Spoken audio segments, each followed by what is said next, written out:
নমস্কার বন্ধুরা, মধুমিতা কিচেনে আপনাদের সবাইকে স্বাগত। আজ আমি বানাবো নিরামিষ আলু পটলের ডালনা। তাহলে চলুন দেখে নেওয়া যাক আজকের এই রেসিপিটি। নিরামিষ আলু পটলের ডালনা বানিয়ে নেওয়ার জন্য গ্যাসে আমি একটা কড়াই বসিয়ে দিচ্ছি। কড়াইয়ের মধ্যে দিয়ে দেবো সর্ষের তেল, আর তেলটাকে খুব ভালো মতো করে গরম করে নিয়ে পটলটা ভেজে নেব। এখানে আমি পটলগুলো ছোট ছোট টুকরো করে নিয়েছি। পটলটা দিয়ে দেবো।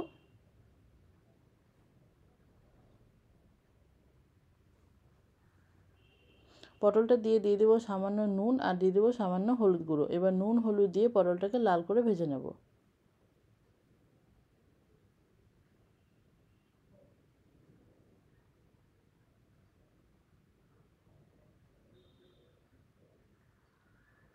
পটলগুলো দেখুন ভেজে নেওয়া হয়ে গেছে, এবার তুলে নেব।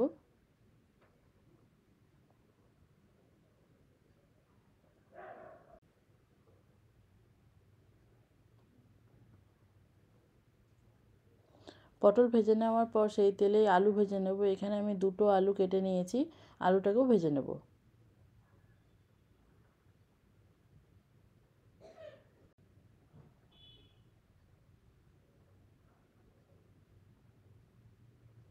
আলু লাল করে ভেজে নিয়ে তুলে নিলাম। এবার আলু পটল দুটোই ভেজে নেওয়ার পর কড়াইয়ের মধ্যে তেল আছে, সেই তেলেই ফোড়নে দিয়ে দিলাম হাফ চামচের মতো গোটা জিরে, আর দিয়ে দেবো একটা তেজপাতা। জিরেটা একটু ভাজা ভাজা করে নেওয়ার পর এবার মশলা দিয়ে দেবো। এই মশলার মধ্যে আছে আদা আর লঙ্কা একসাথে বেটে নিয়েছি, সেই মশলাটা দিয়ে দেবো।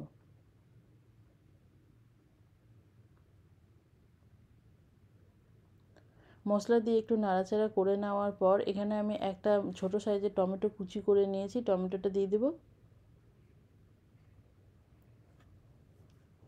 এবার ভালো করে একটু নাড়াচাড়া করে নেওয়ার পর এবার গুঁড়ো মশলাগুলো দিয়ে দেবো। তার মধ্যে আছে 1 চামচ জিরে গুঁড়ো, 1 চামচ ধনে গুঁড়ো, আর 1 চামচ লঙ্কা গুঁড়ো। গুঁড়ো মশলা দিয়ে একটু নাড়িয়ে নিয়ে এবার দিয়ে দেবো পরিমাণ মতো নুন, আর দিয়ে দেবো পরিমাণ মতো হলুদ গুঁড়ো। এবার সব কিছু দিয়ে দেবো সামান্য জল। জল দিয়ে আমি মশলাটাকে খুব ভালো করে কষিয়ে নেব।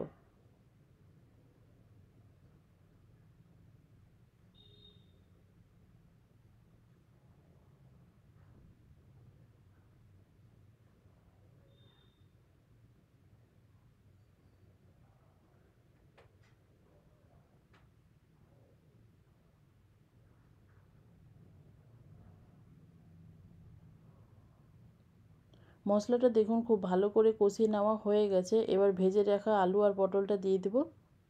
আলু পটল দিয়ে মশলার সাথে কিছুক্ষণ কষিয়ে নেব।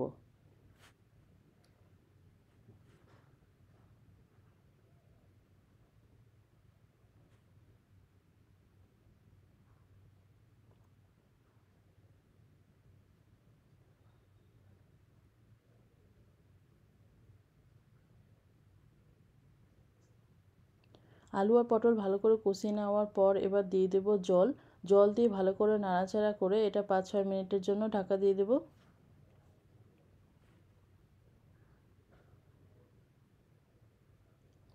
ঢাকাটা খুলে নিয়েছি, আর দেখুন আলু পটল দুটোই কিন্তু খুব ভালো মতো সেদ্ধ হয়ে গেছে। এবার আমি এর মধ্যে দিয়ে দেবো 1 চামচের মতো গরম মশলা গুঁড়ো।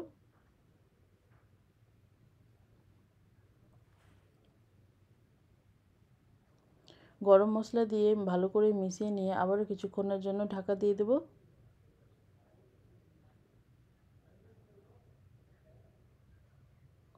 ঢাকাটা খুলে নিয়েছি, আর দেখুন সব কিছু খুব ভালো মতো সেদ্ধও হয়ে গেছে, অনেকটা মাখা মাখাও হয়ে গেছে। রুটি, লুচি, ভাত সাথে সার্ভ করার জন্য একদম তৈরি হয়ে গেছে। তৈরি হয়ে গেল নিরামিষ আলু পটলের ডালনা। এই রেসিপিটি যদি আপনাদের ভালো লাগে তাহলে প্লিজ লাইক করবেন, শেয়ার করবেন, সাবস্ক্রাইব করবেন এবং কমেন্ট করেও জানাবেন। আজকের মতো এই পর্যন্ত, আবার দেখা হবে নতুন ভিডিও নিয়ে। আর যারা ফেসবুক থেকে দেখছেন তারা প্লিজ ফলো করে নেবেন। আপনারা ভালো থাকবেন, সুস্থ থাকবেন। ধন্যবাদ।